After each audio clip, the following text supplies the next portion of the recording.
അത് നാളെ തരാം. നാളെ പോരാ, ഇപ്പം വേണം. അതൊന്നും ശരിയാവില്ല. എനിക്ക് ഇപ്പം വേണം. കാശില്ല. നാളെ തരാം. നാളെ പോരാ, ഇപ്പം വേണം. ഞാൻ അച്ഛനോട് കാരണം. ഓ പിന്നെ നിന്റെ അച്ഛൻ എന്നെ മൂപ്പ് കേട്ടോ?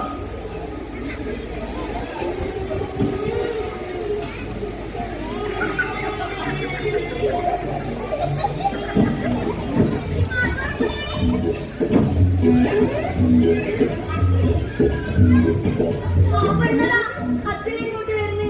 പിന്നെ എന്റെ കാര്യം പോക്കാം.